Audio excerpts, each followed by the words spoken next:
Get started with introductions. Just a quick note about who I am. I work for the Florida Center for Early Childhood. We provide services and supports for kiddos birth through age 9. And I have a table out there if you want any more information about that. I had the pleasure of being trained by Rachel Sperry, who is the author of Flip It. And it is endorsed by the Devereaux Center for Resilient Children, which many of you in early childhood field would be familiar with. It is an evidence-based practice, so it's fun and it works, and I'm excited to share it with you today. So could you, yes. I do not have any more handouts. I was told to do 25, so I did, and we ran out. So they will be on the website on that. I'm sorry? The one that's inside your program, exactly, on the Wiki Spaces. And they will be there by Tuesday morning. So I apologize for that, but 'tis what it is. I come to you with this information today kind of in a couple of different worlds. I've worked in early childhood for about 14 years. And I also think that it's a fabulous, fabulous tool in my daily life and also as a mother. And so I think that you'll find it valuable in a lot of different parts of your lives. This is a very quick and easy strategy that helps you respond positively to challenging behaviors. How many of you have folks in your life with challenging behaviors you have to deal with? Yes, right? It could be adults, it could be supervisors, could be spouses, could be kids, right? We all have folks around us. Unfortunately, no one is perfectly well behaved all the time. And yes, you can use Flip It for yourself. So Flip It began with Haley. So I'm going to tell you a little story about Haley. The book is a fabulous resource as well. You know, I turned 40 this year. I'm sick of philosophies. I don't want to hear another philosophy. I want to know how to do it. I want real life things that I can use and do. I understand philosophies are necessary, but I want things to help. And I find this book to be a how-to, very step-by-step, just do it kind of book. So if you want the book, it's available at moreflipit.org. It's very, very user-friendly. And I was trying to find the price. It's only $14.95. So Haley is in here. And so let me tell you a little story about how the Flip It strategy came to be. Haley was a 5-year-old who went to daycare. Haley had already been in multiple foster homes because her parents hadn't taken good care of her. So Haley had already experienced trauma at home. And she was in multiple foster homes because her behavior was so out of control that the foster parents couldn't handle her. So Haley had already been rejected by her biological parents. She'd already had multiple foster homes who said, "We can't deal with you." She had had multiple child care or preschools who had said, "We can't deal with your behavior. You're too much for us."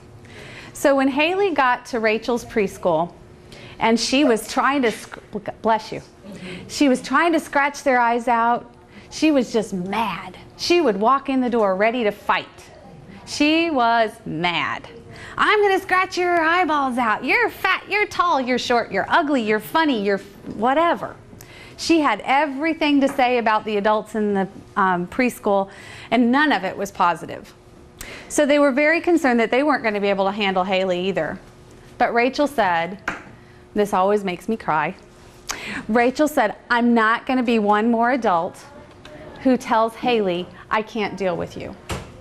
Can you imagine being 5 and having all of these adults, these so-called professionals who are supposed to know what to do with challenging behaviors say, I can't deal with you, and you're 5, there's lots of emotions that go along with that for a little one.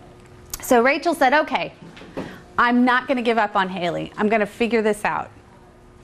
So luckily, Haley was in the right place at the right time. Rachel was blessed to have 2 parents who were professors and psychologists.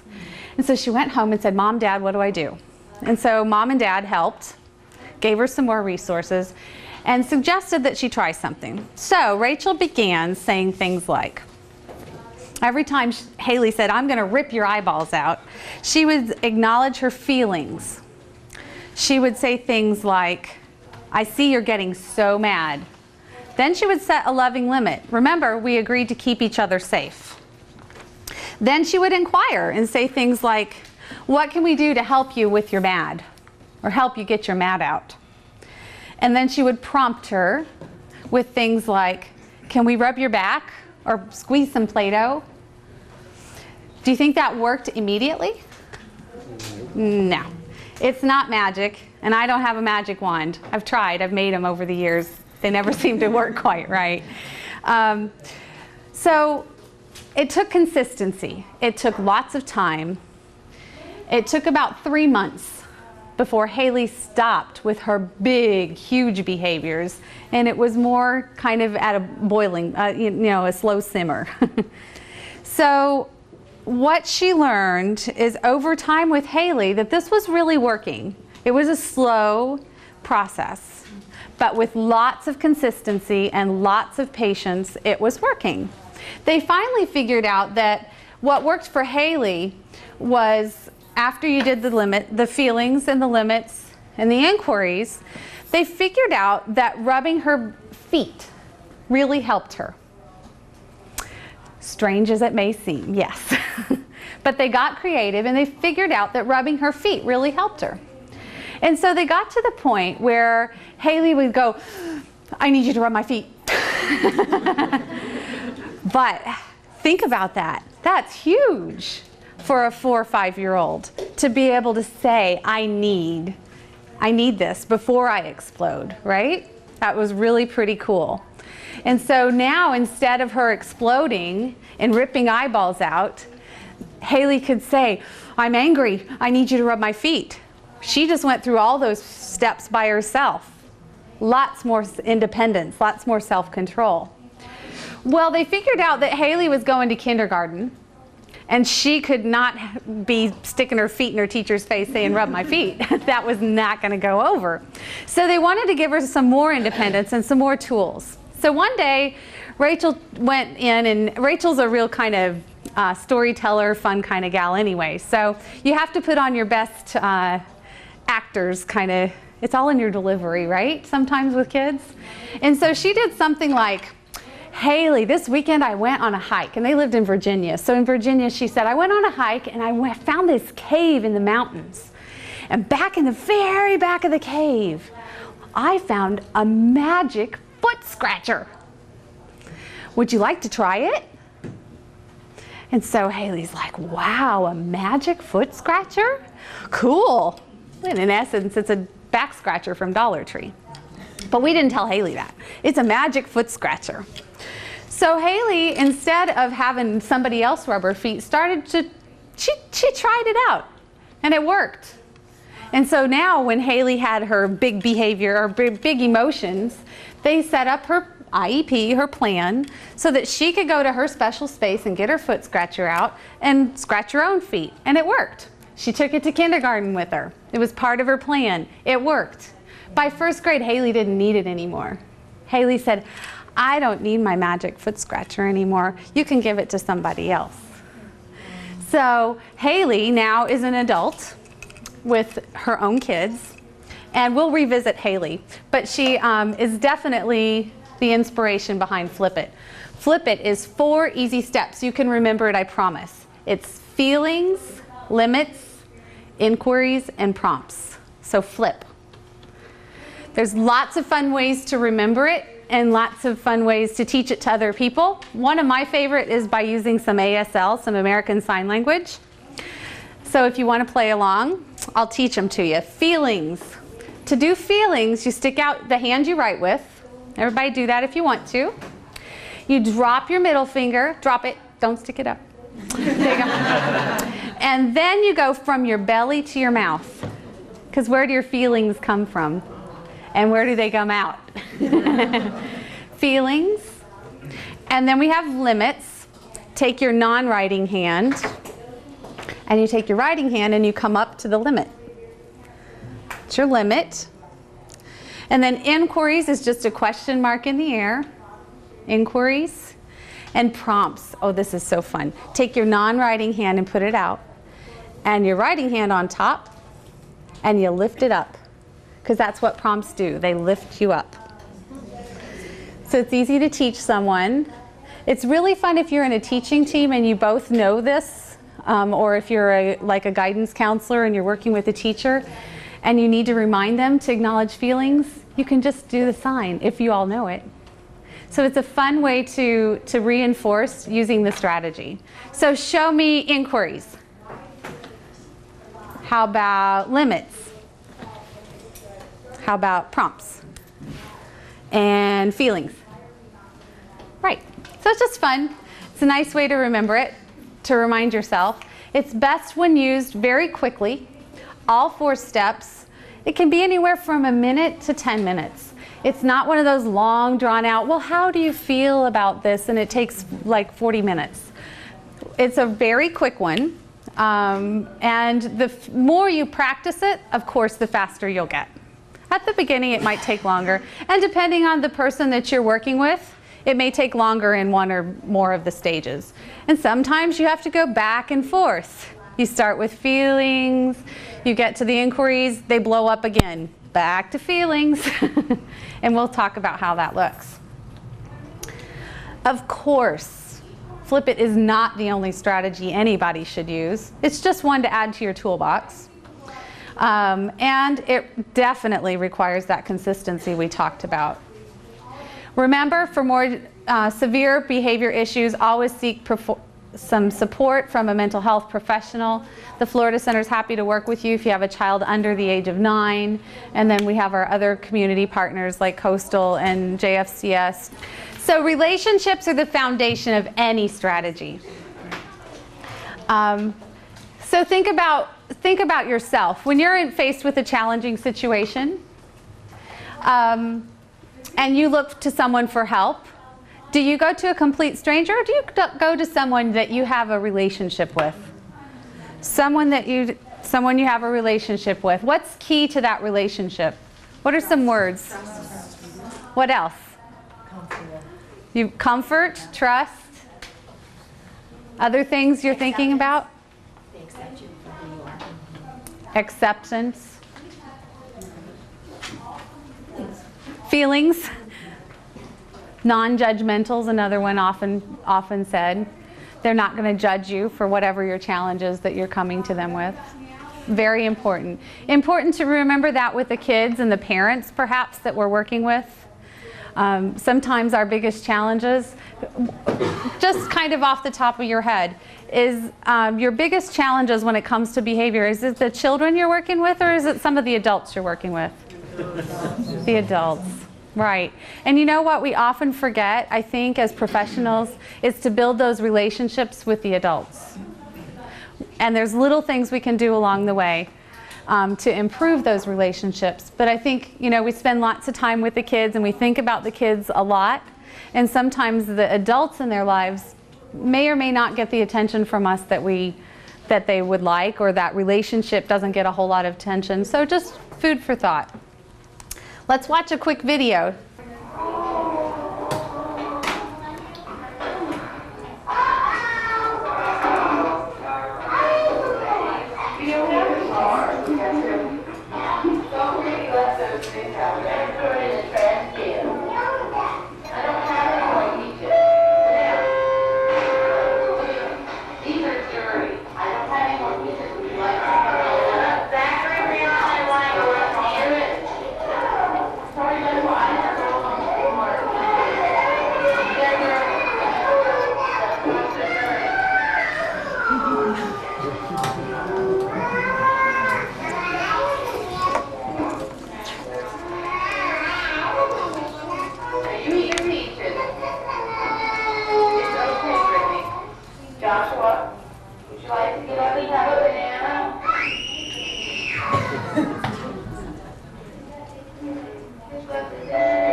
said, sorry you didn't get a nap.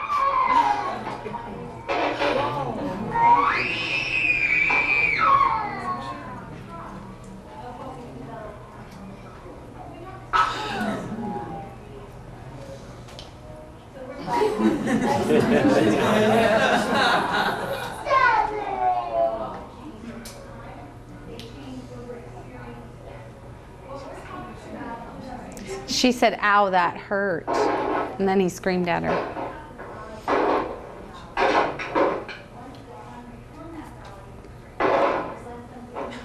He's already forgotten what he's meant.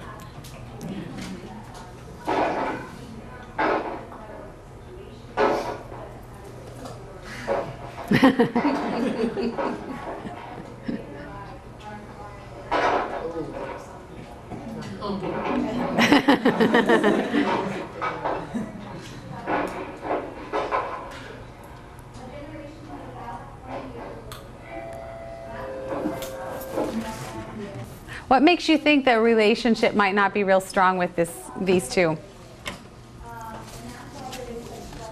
You know, she didn't even care. I mean, like, he didn't drop both peaches. There was a peach still in the thing. And then she could have washed both peaches, or the one that fell on the floor. Like, it was a really easy solve to make him happy. She just didn't care. No empathy statements.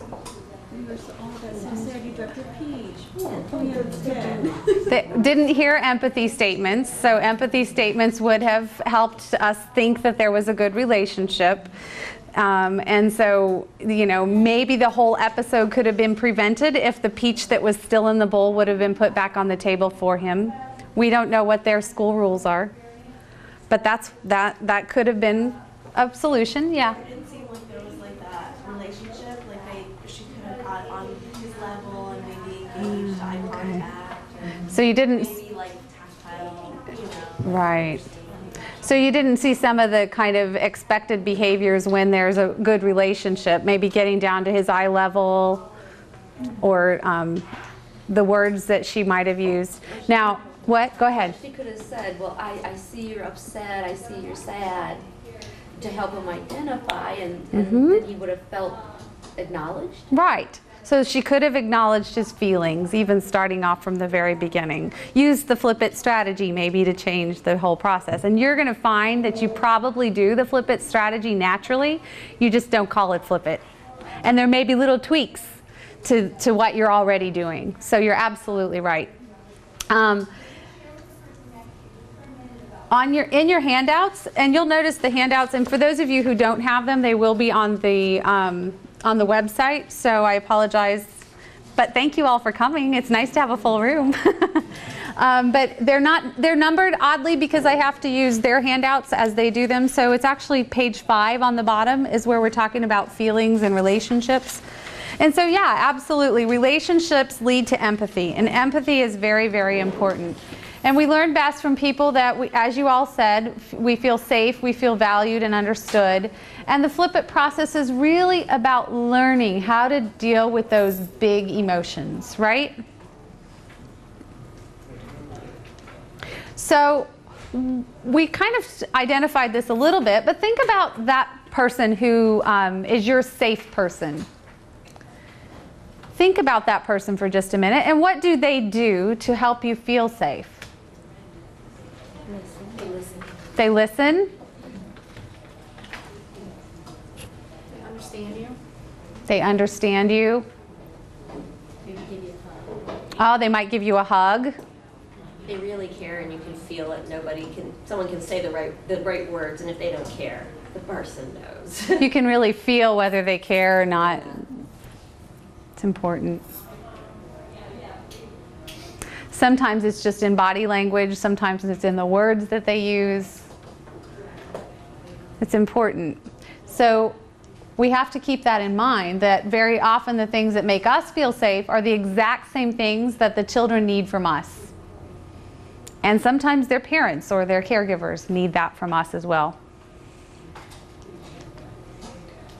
So we have to remember that there are such things as child-sized problems. Maybe that we don't, first of all, we have to recognize kudos to that teacher for letting someone videotape her, correct? I would never want someone to videotape me in a moment of crisis. That would not be pretty. I would not pass. So kudos to her for that. But at the same time, we do want to strive to always show empathy to kids. And remember that there are sometimes, adult-sized problems. And during our times of personal stress, we need empathy, because who knows what that teacher had been through that day. That might have been the third or fourth time Jonathan had a meltdown. It was lunchtime or snack time, one of the two. So who knows what she had been through. So remember that we all, as caregivers, as adults working with others, need to be gentle with ourselves and take time to notice our own feelings. Because yes, I have flipped myself before I flipped other people over. And so, remember to think about the flip it process for yourself. Notice your own feelings. On the bottom of page 5 there, these suggestions are there, how to flip yourself under feelings, limits, inquiries, and prompts. Exploring your own feelings, deciding on what boundaries you need to put for yourself. Inquiries, what's the best way to handle this? Before we respond quickly, before we have that gut reaction, ask yourself what's the best way to handle it. And then if you need prompts, if you're having this conversation with yourself and you need prompts, look for outside help. Talk to a friend, talk to a coworker, seek some professional help if it's that much. But turn to those people that help you to think outside of the box. Right? Do you mostly have somebody that you like your go-to when you need an idea? A lot of us do in our professional work. We've got that one person in our office or in our school that we really feel like, oh yeah, if I need a creative thought, I'm going to go to her or him, right? So in a lot of ways, if you have good coping skills, you're probably already flipping yourself. In your handout on the next page, I'd like you to think about a child or an individual that you're eager to flip. And I'd like to challenge you to think about their strengths first. Think about their strengths first, because where do solutions come from? Where do solutions come from? Do they come from dwelling on what's wrong and the challenges? Where do your solutions come from? They come from your strengths, or they come from your interests. So think about the individual's strengths first, what their interests are. And sometimes people get a little, have questions about what are interests. And the best way to describe it is that 2 or 3-year-old who's interested in dinosaurs, right? Or that the child who's interested in cars or interested in dance or gymnastics. That's the kind of thing I'm thinking of when I'm thinking of interests. And then challenges. So take just a few minutes to think about an individual. And as you're finishing up, what are some of the challenging behaviors that you identified that we can use kind of as we go forward as practice with the Flip It process? What are some challenging behaviors you're dealing with on a daily basis? Tantrums. What else? Physical aggression. Verbal aggression. Verbal aggression, so they may be verbally aggressive, physically aggressive. Where do those kids silence? Oh, I have a 16-year-old, I understand that. She said silence. Other challenging behaviors you're facing? Impulsive behavior? Getting stuck. Getting stuck. Like, Not letting go. okay. Defiance. Ooh, you said it at the same time, same word. Defiance, just not wanting to do what they're asked to do, kind of a defiance, yeah. So defiance, acting out, shutting down. We've got the whole gamut, right? It's all a cry for help. Yes, perhaps it is. Oh, by the way, I'm playing with them. The rubber bands on your table are a fiddle toy for you. for those of you who like to fiddle while you listen. I guess I do that for me, right? So where do these challenging behaviors come from? And you know, when we're talking about little kids, it's often this whining, hitting, sometimes spitting, cursing, that kind of stuff. So kind of similar. So where do these challenging behaviors come from? Nutty parents? Oh, don't you go blaming me. You cannot blame me. Retire. Well, it can come from a lot of things, and we call this ick. This thing called ick is when children are weighted down by stuff. It's the ick, right? And it kind of looks like this, right? Kind of slimy, mine's kind of stinky. Yeah. It's not, it kind of feels yucky, you know, it's kind of slimy, yuck. So this ick can flip in or flip out, right? It can splatter all over everybody in those aggressive behaviors. If they're acting out verbally or physically, the ick can splatter all over everybody. I like to remind everybody to watch for kiddos and for individuals who flip in, because we often as a society don't pay much attention to them because their stuff's not splattered all over us all the time. What would flipping in look like? What would that look like? The silence. The silence. Cutting. Withdrawn. Cutting. They could be cutting themselves. Maybe crying. They could be crying. Unengaged. Unengaged. In the little kid world, they're the ones who go under tables, under blankets. That young man earlier went into that little clubhouse. Yeah, right. Jonathan went into the house. After he flipped out, then he flipped in. Never mind, I'll just go in my house. Right? We have to remember that there are all kinds of ick. And when times are full of ick, we have a choice. We can stay calm as individuals watching. We can stay calm and flip it rather than flip out or flip in. So our goal is to use the flip it process to teach kiddos how to do that and individuals. So on page 7, you have some thoughts about ick. So children, for those of you who may not have it, it's the idea that ick can come from 3 different places. It can come from inside. It can come from your family. And it can come from your environment. So think about that for just a second. Where would ick in our environment come from? What kinds of things would be ick that we get from our environment? I'll get you started. Like ick in your environment might be gang activity in your neighborhood. It's not safe to go outside.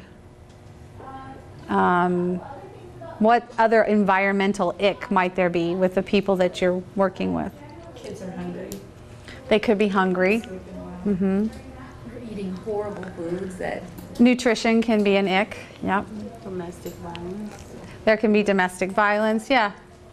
Could it be rivalries that start online and spill over into the real world, like, you know, Facebook thing, you know, you're arguing on Facebook with Oh, sure.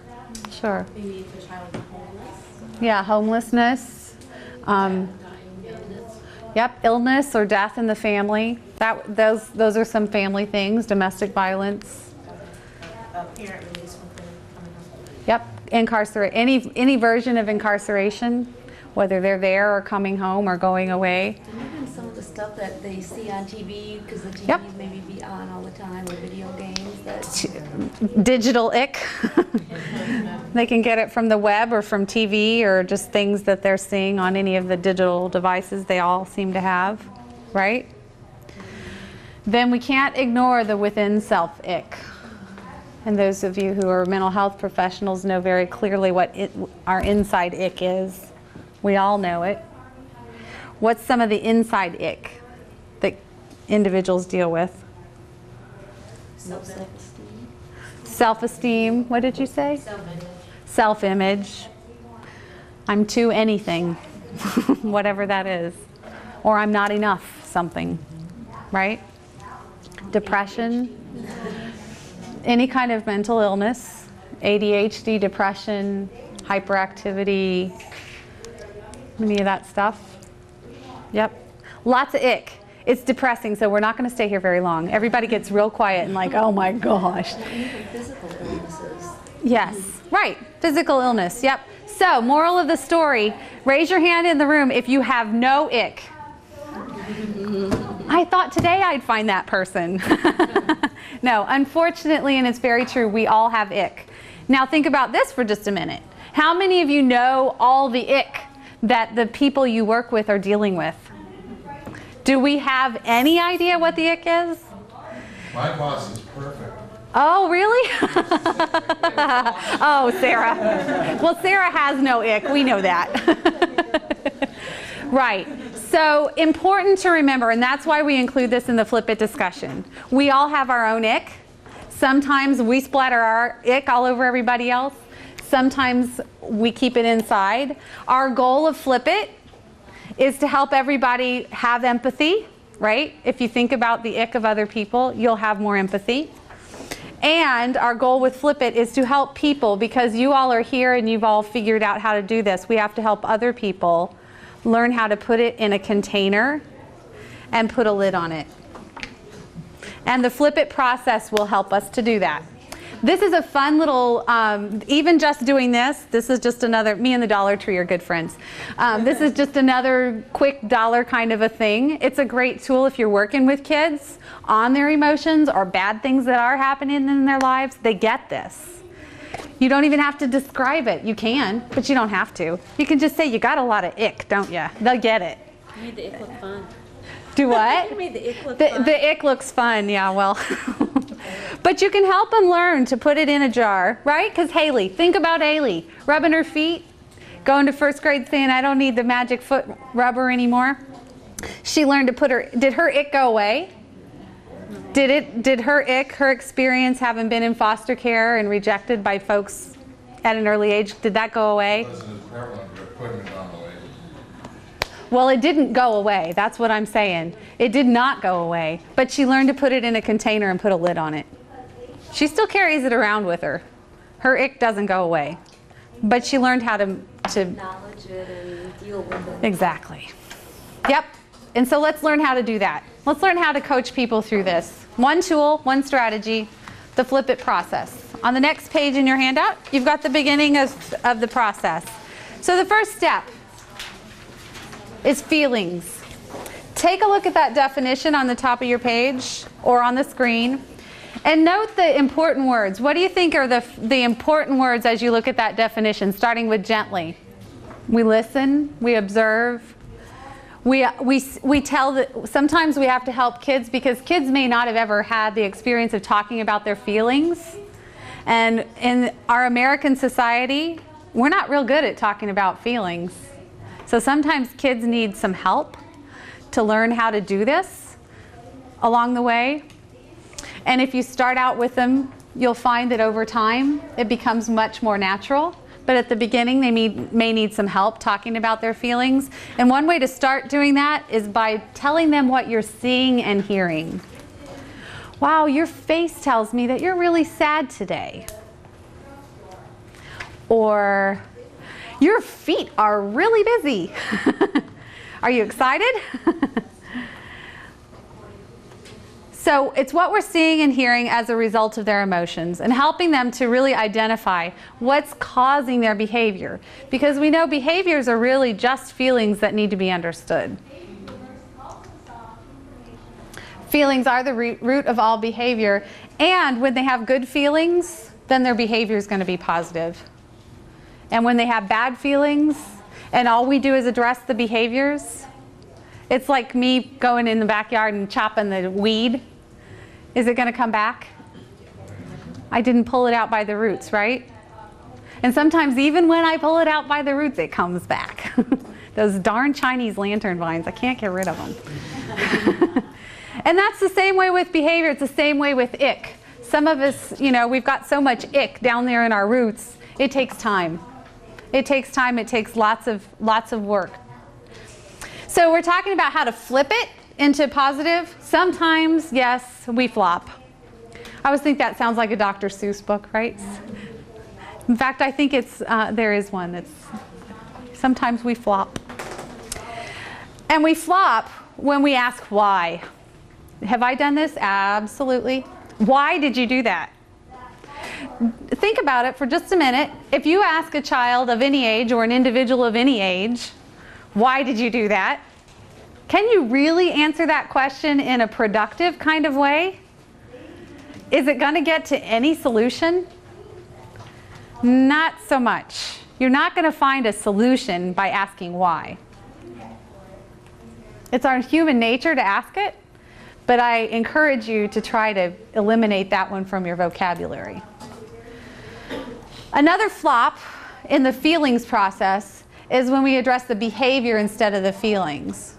Stop that right now. Be nice. Don't do that. Share. We're not addressing the feeling first. So, when you're, and do we all do that? Absolutely. But when we're addressing a really challenging situation or a behavior that we want to flip, we want to change it into a learning opportunity, these are flops to avoid.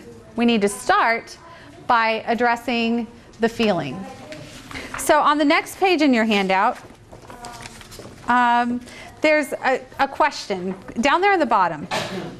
So I'd like to ask you to think about a strategy you use for a challenging behavior.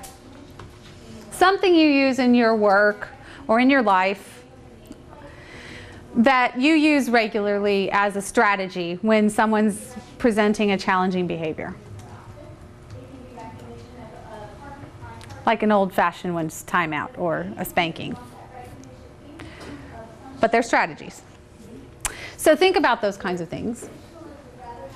So I'd like to ask you to hold up your fist, if you would. And when I ask a question, if your strategy does this, then you hold up a finger, right? So did your strategy help to strengthen your relationship with the child? If it did, you hold up a finger. Does your strategy address the root cause or the feeling behind the behavior?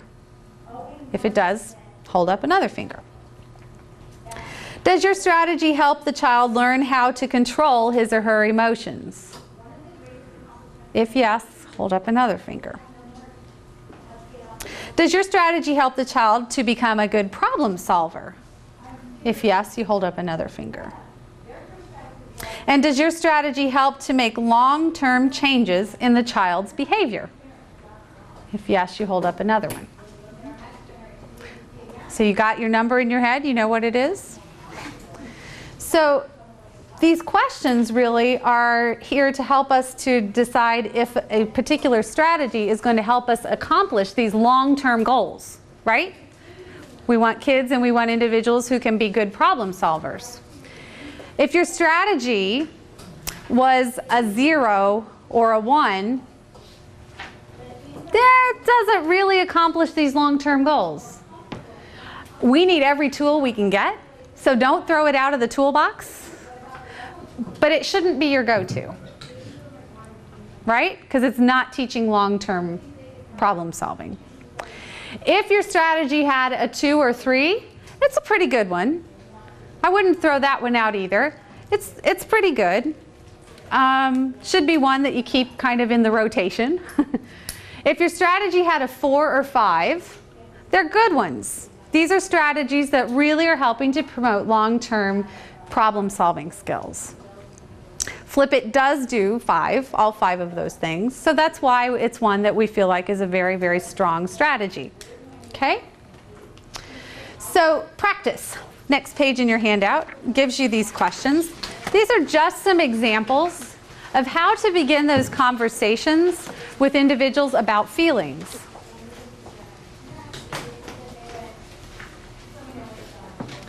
And I don't know why, but You know, there's some that will feel natural to you.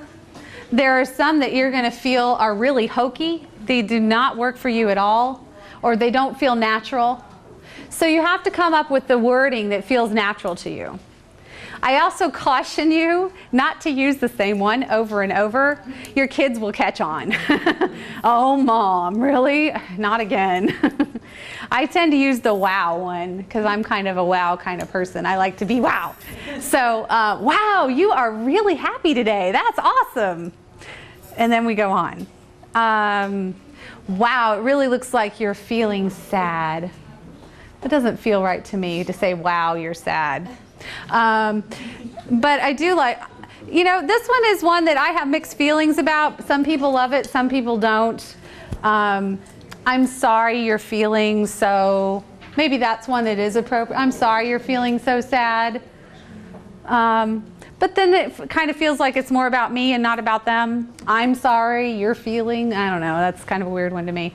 We're gonna, I know you are all professionals and you can handle this, so we're gonna jump over the practice parts, okay? And at the end, if we want to practice it kind of all together, we'll do that. So let's go right on to limits. Remember limits? We did feelings. Now we're gonna do limits. Next page in your handout reminds you. The trick here is that these limits, I prefer the, expectations. That's my personal take on it. It's more about my expectations. It's what I expect from any individual that I'm, you know, it's your expectations because these are positive limits. What are some examples of positive limits you might have either in your life or in your work? We're going to respect each other and our teachers and our classmates. Other positive limits? Safe behavior. We're going to keep each other safe, or we're going to have safe behavior. Okay. Yep. So we'll use respectful words.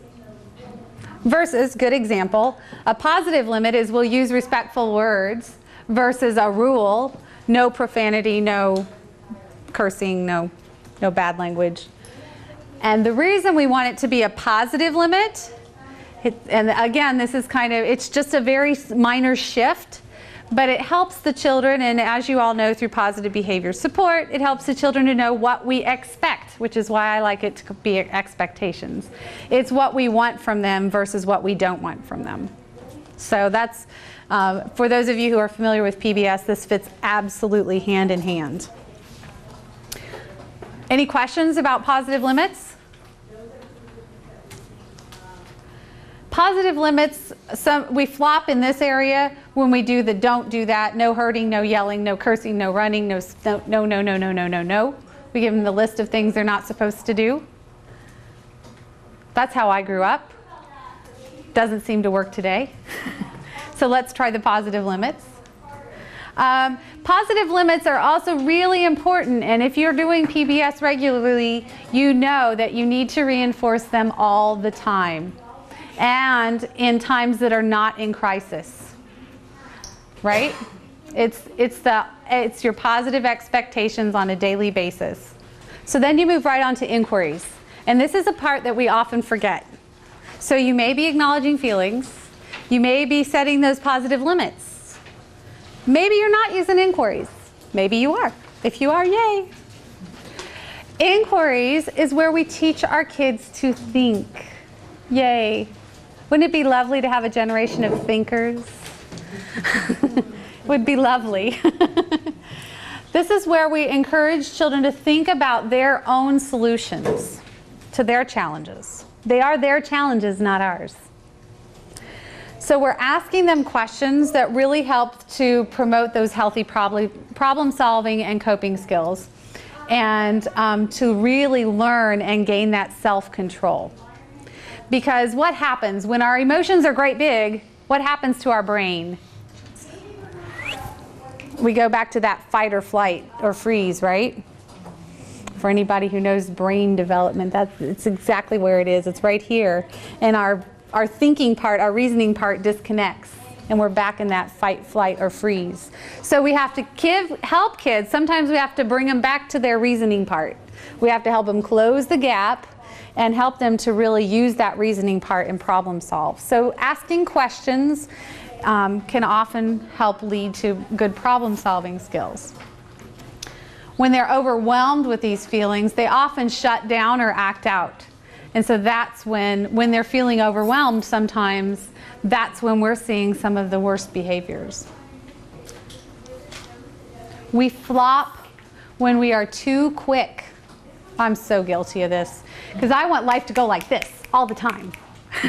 I have to consciously slow down. Anybody else like that in the room? Yes. We are problem solvers. We'll have a meeting at 12:30 in the other room. And we need a recovery group, I think.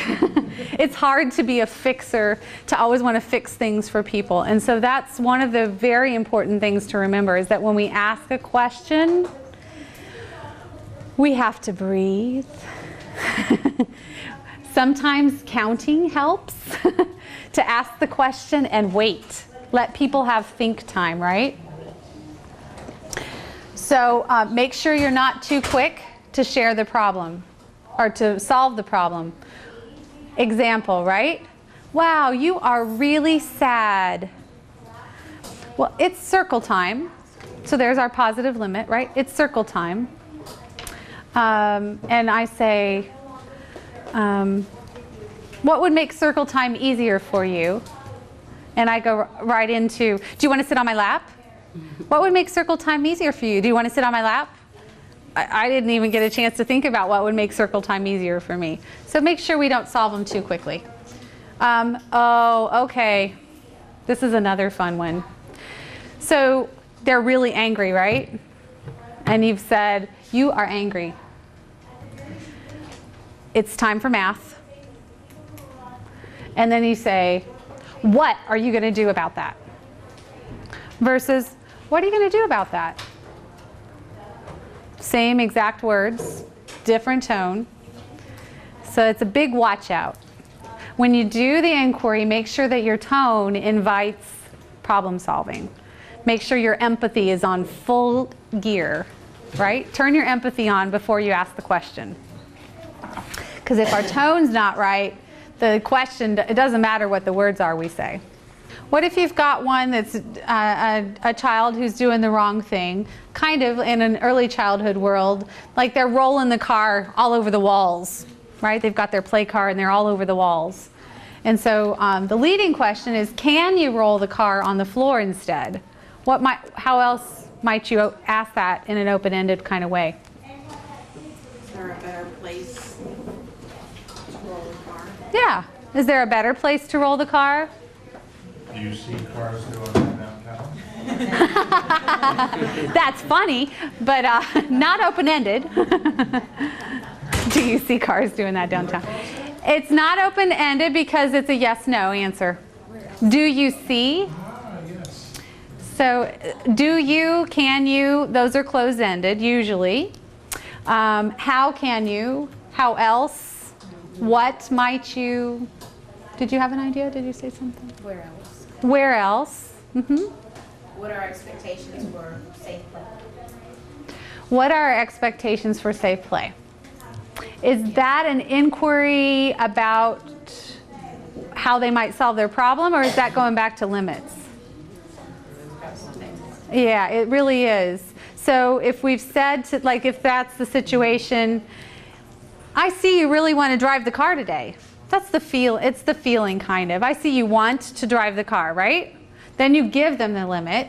You say, instead of saying cars don't go on the wall, you would say cars go on the floor, cars drive on the floor. So then a way that you might say it is how you said, where else might you drive your car? Or where might you drive your car on the floor? Okay?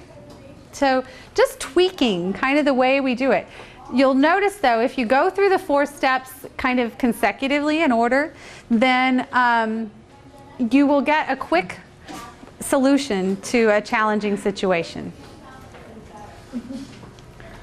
So some fun ways to ask it. What else could we do to get us there?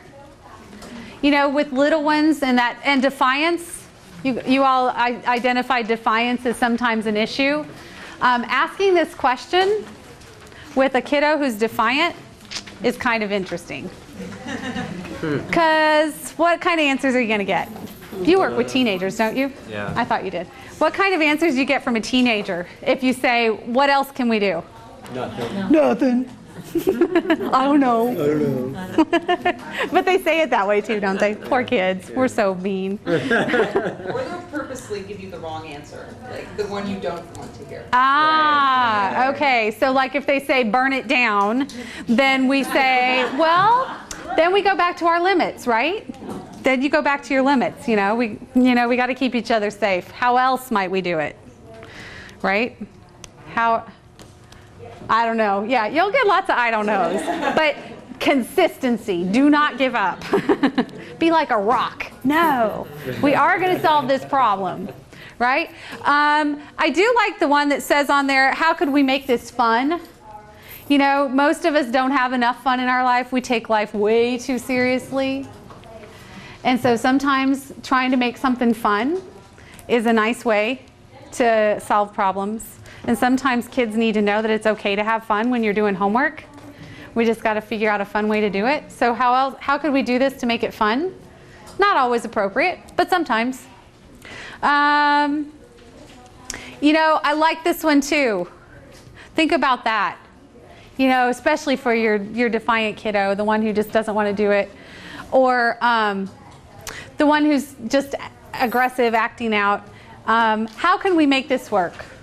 We've set the positive limit. This is what we have to do. How can we make this work? And you can use the how can we, so they're not in it alone. Or, depending on the situation, might be better to give them the responsibility. How can you make this work? Give them that ownership. Depends on the age and the situation that you're in. Does that make sense? Is inquiries something that, inquiries may or may not come natural and may or may not be a part of what you do every time, but making sure that we're helping the kids to solve their own problems is really important. I've been to a lot of parenting workshops too, and one of the things that we often hear in parenting workshops is that we as parents today, and I'm put myself in that group too, we want to solve problems for our kids too quickly. And that we as a society, all of us, parents, teachers, everybody, need to help our children take responsibility and become problem solvers on their own. So I personally think this inquiry part is probably one of the most important things that we can do to help kids solve their own problems and not be too quick to solve it for them. Some of their solutions are really good too. Absolutely. Some of their solutions are amazing, especially if you get kids in groups. And there's a positive groupthink that goes on. Kids can do amazing things when they have some positive adult guidance on those limits, back to the limits. When that group has some positive limit setting from an adult, and you ask them the questions, you'd be amazed. The last step is prompts. So you've gone through the process, you've acknowledged their feelings, you've set the positive limits, you've asked the question, and you get the deer in the headlights. Or like Haley at the beginning, what can we do to help you with your mad? And she's ripping her eyeballs out and kicking her and calling her every name in the book. When she offered those prompts at the beginning, Haley didn't respond, right? Over time, she got it. So what happens is then you ask the question, you give them an opportunity to think. If they don't, you don't leave them hanging. You don't let them sink in the quicksand. You start to give them some prompts. Cues, clues, and suggestions. This is the fun part. This is the fun part. This is the part we all want to do anyway. It's that enthusiastic, you want to try? Or with teenagers, you don't do that. They turn around, right? So when you're enthusiastic with a teenager, what's that look like? They look at you like you're crazy. You're right. So there's a different way to be enthusiastic with a teenager, right? It's the way, you probably you use their language. Like however they're talking, you're talking on their level or using their language, or maybe it's if they're really into a particular thing, back to their interests, their strengths. That's where you're using them, is in prompts. And that's where that relationship, knowing the kid, knowing the individual, really, really important, is in the prompts part. Because you're going to know what they're interested in, what they like. And if you don't, that's a great opportunity to really start to talk to them about that. So the prompts look like personal examples. That doesn't work with teenagers either. This is the one where, hey, I knew a kid who once, right? I knew a kid who once did this. With my son in particular, I can say your Uncle Brett did X, Y, Z, and then it's golden, right? So using some kind of an example. Offer suggestions. And those can just be plain old suggestions. Hey, have you ever tried this? Or do you think you might try that? Ask leading questions. Now you can use a leading question. You've asked that open-ended question. They've looked at you like they don't know. So then you say, would you like to try skateboarding? Would you like to try coloring or playing with Play-Doh or whatever it is in the situation you're in? Offer positive choices. I think we all do this naturally, but Rachel felt like it was important to recognize that sometimes as adults, we offer choices that are not both acceptable to us. For example, with a little one at dinner, you may say, would you like Coke or milk? And you really don't want them to have Coke and you've offered it. You shouldn't have offered it if it's not something you wanted them to have. I think it's a no-brainer. Rachel felt like it was important, so I keep saying it. Make sure that both of your choices are acceptable to you. So if it's go outside or play video games and you know you're not letting them play video games, don't give them that choice. And then number 5 is that using their strengths and interests to really spark creativity. So this is your opportunity to think way outside of the box. We flop when we give up. It can be hard work to find that creative solution. Rachel, I think this is where Rachel was when she said, I'm not going to be that last school that gives up on Haley. She kept looking for a creative solution. She kept trying and trying and trying until they found something that worked. So we all have our limits. We're only human. But continue to try and work with the individual until you can find a solution that's hopefully positive for everybody. We flop too when we don't offer those prompts enthusiastically or with the right tone of voice, which I guess you can try to find something to do. Oh yeah, let's find something to do. I have a video. Would you like to see flip it in action, like the whole process?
Did she fly through all 4 steps?